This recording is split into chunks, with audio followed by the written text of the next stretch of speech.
Salut les étudiants, salut les étudiantes, salut les collègues. On continue la série de vidéos sur la chimie des solutions aqueuses et notamment en ce moment on est sur la méthode de la réaction prépondérante appliquée au calcul de pH et à la détermination de l'état final de manière plus générale.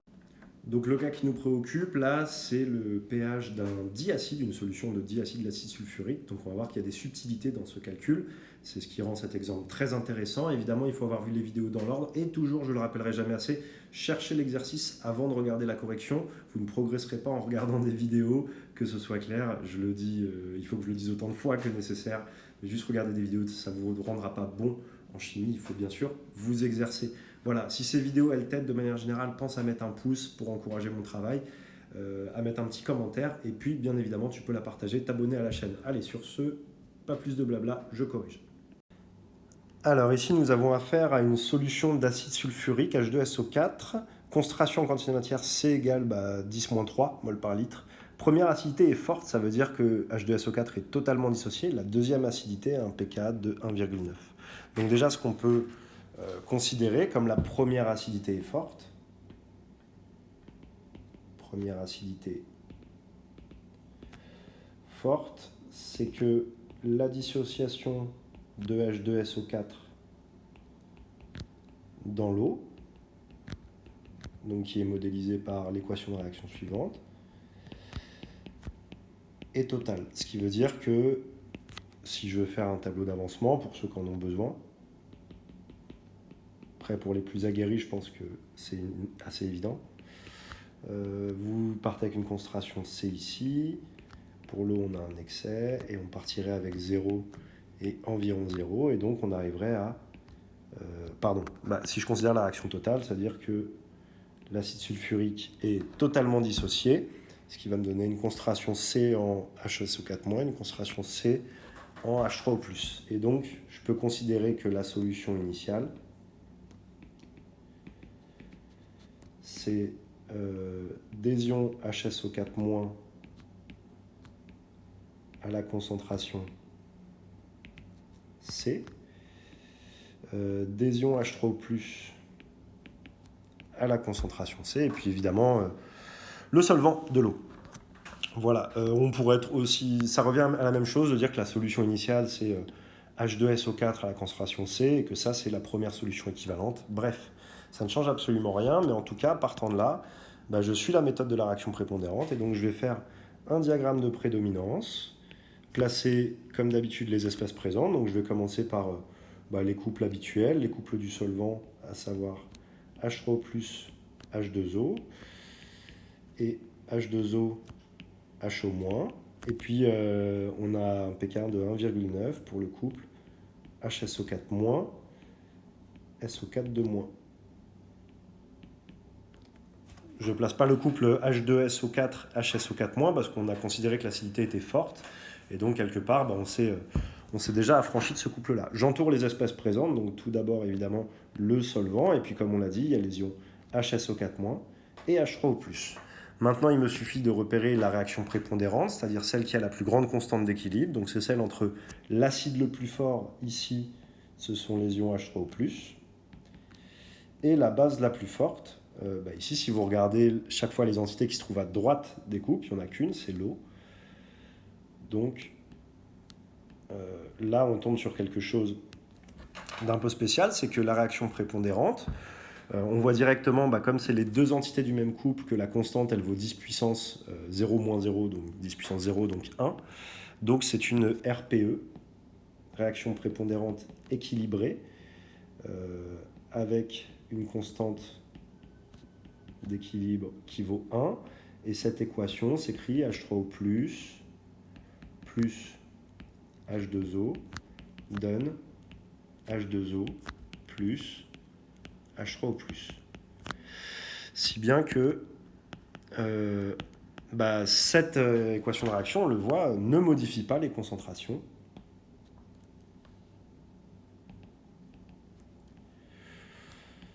Les concentrations, ça veut dire que les concentrations de la solution initiale, je peux les considérer comme étant les concentrations finales. Donc en fait, je pourrais presque dire que j'ai fini l'exo, mais attention, on va voir, c'est peut-être pas si simple. Ça veut dire que ma solution finale, elle aurait la même composition, puisque la réaction prépondérante ne modifie pas les concentrations.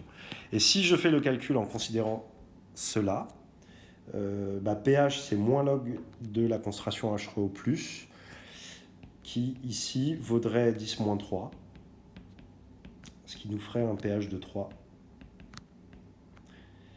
Et vous voyez le truc, c'est que le pH de 3, si vous allez sur le diagramme de prédominance, on tomberait au-dessus de 1,9, donc on serait dans le domaine de prédominance de SO4 de moins. Donc on voit bien que le calcul de pH issu de cette hypothèse de réaction prépondérante n'est pas en accord avec le diagramme de prédominance. Il y a une contradiction entre la composition de la solution et le diagramme de prédominance. Donc finalement, on ne peut pas valider ce calcul de pH. Ok, donc non validé.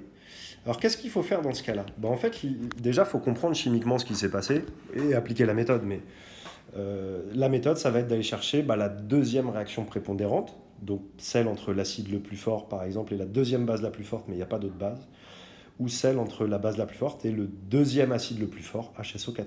Et en fait, on voit quand même que le pKa de ce couple, il est assez faible. Certes, ce n'est pas un acide fort, il est au-dessus de 0, mais il est proche. En fait, c'est un acide qui est quand même relativement fort. Donc même s'il n'est pas très dissocié, il doit l'être suffisamment pour qu'on ne puisse pas négliger sa conversion à SO4 de moins. Bref, on va voir que le calcul va confirmer ça. Donc finalement, on va prendre une deuxième RPE, réaction prépondérante équilibrée, avec cette fois-ci la constante. Vous voyez, ça va être la réaction entre HSO4-, qui est ici, et H2O. Donc ils ont des domaines de prédominance joints, ce qui fait que la constante est inférieure à 1, donc ça veut 10 puissance, le delta pK pris négativement, 10 puissance moins 1,9. Ok. Et donc on y va, je fais le bilan de matière pour cette réaction. Donc j'ai HSO4- aqueux plus H2O qui va donner SO4 de moins aqueux plus H3O plus aqueux. Hop, hop. Donc là, je fais un bilan en mol par litre. Et donc attention, il ne faut pas se tromper dans le bilan parce qu'on démarre ici avec une concentration C en HSO4-, un excès d'eau comme toujours parce que c'est le solvant, pas de SO4 de moins, et attention, n'oubliez pas qu'il y a aussi directement déjà H3O+. Si j'appelle X l'avancement volumique, ici j'ai C-X, X et C plus X. Partant de là, je vais écrire la condition d'équilibre, qui s'écrit donc K standard égale X facteur de C plus X sur C moins X. Et là, vous voyez, la question se pose, puisque si je le développe, j'ai une équation du second degré, donc souvent les chimistes étant des feignasses, vous connaissez la chanson, eh bien, on aime bien faire l'hypothèse que la réaction est peu avancée quand on peut. Mais là, est-ce que c'est pas un petit peu couillu de faire ça? Parce que la constante, ok, elle est faible, mais ça reste que du 10-2, c'est pas si faible. Et en plus, on a déjà du H3O+ présent. Donc là, il y a fort à parier que l'hypothèse ne va pas fonctionner et qu'il va falloir résoudre l'équation du second degré. Alors, si vous voulez, on fait la tentative d'hypothèse, juste pour le vérifier.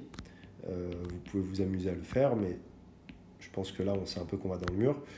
C'est-à-dire que si je dis que X est très petit devant C, ça revient à dire que K standard égale X numériquement. D'accord ? Et du coup, on a directement que ça donnerait X égale... Alors, à l'homogénéité près, hein, c'est-à-dire que normalement, ça serait X, sur C standard, si je veux faire les choses bien. Et donc, ça me fait 10 puissance moins 1,9 mol par litre. Et donc, on voit que c'est complètement aberrant parce que la concentration C vaut 10-3. Donc, X ne peut pas être supérieur à 10-3, donc on arrive carrément à un résultat aberrant. Ok ? Donc, ça montre bien que faire une approximation, négliger X devant C, c'est une énorme erreur qui conduit à quelque chose de complètement faux. Voilà, mais il n'y a pas de mal à le tester après tout. Donc on est obligé de résoudre quelque part cette équation. Alors je peux développer un petit peu l'équation, ça va me donner... Alors K standard en fait c'est K2 si on veut se raccrocher aux données. Donc K2 fois C moins K2X qui serait égal à x carré plus cx. Et donc si je mets ça sous forme d'une équation du second degré, je vais avoir x carré. Ensuite, en facteur de x, je vais avoir k2 plus c fois x. Et pim pam poum, moins k2 fois c égale 0. Là, j'ai omis ces standards qui devraient être ici. Ça serait k2 fois c standard. Bon, voilà. Peu importe. Mais numériquement, on a ça comme équation du second degré. Là, voilà, je vous laisse faire la résolution. Et donc, en fait, comme solution, qu'est-ce qu'on va trouver? On obtient x égale 8,7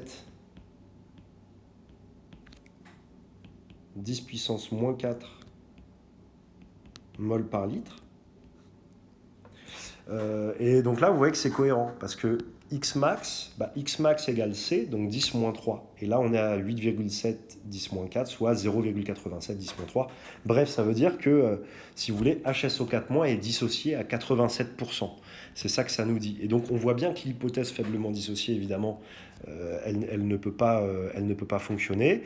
Et comme maintenant, on connaît la concentration en H3O+, tout simplement, le pH, on le calcule facilement parce qu'on sait que c'est moins log de la concentration en H3O+, que je note petit h sur C standard. Et petit h, eh bien, c'est rien d'autre que C plus X. Donc C, c'est 10 moins 3. X, on vient de le calculer. Et donc, si on fait l'application numérique, on a le pH qui vaut 2,7. Évidemment, on va aller voir si... Bon, là, il n'y a pas trop d'hypothèses particulières. Évidemment, on néglige les H3O+ provenant de l'autoprotolyse de l'eau. Mais je veux quand même vous montrer que c'est cohérent sur le diagramme de prédominance, c'est-à-dire que 2,7, ça veut dire que mon pH calculé, il tombe ici. C'est très moche, ma flèche. Poum. Ça veut dire que le pH calculé, il tombe ici. Donc, on est bien dans le domaine, plutôt dans le domaine de prédominance de SO4-.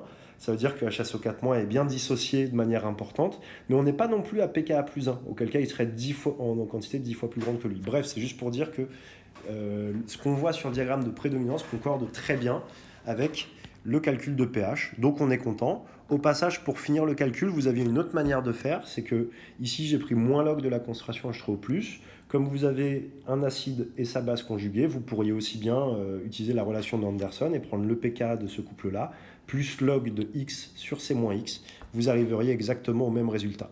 Voilà, pour l'autoprotolyse de l'eau, pour négliger H3+, je rappelle qu'il faut que le pH soit plus bas que 6,5 ou plus haut que 7,5. Et voilà les amis, écoutez, je pense que c'est déjà pas mal, vous voyez que c'est un joli exo. En fait, si on reprend les subtilités qu'il y avait déjà bien définir la solution initiale, il y avait cette réaction prépondérante équilibrée qui en fait ne modifie pas les concentrations et où on pouvait essayer de finir le calcul rapidement, mais on voit que, attention, la vérification des hypothèses nous force à réévaluer, à prendre la deuxième réaction prépondérante. Bref, je trouve que c'est un joli exemple. Voilà, dites-moi ce que vous en pensez dans les commentaires. J'espère sincèrement que cette vidéo vous a plu et si c'est le cas, n'oubliez pas de mettre des pouces pour encourager ce travail et des commentaires. Et dans ce cas-là, moi, ça me motivera peut-être à vous faire d'autres vidéos sur ce sujet ou pourquoi pas sur d'autres thématiques de la chimie. Allez, prenez soin de vous et travaillez bien. Salut!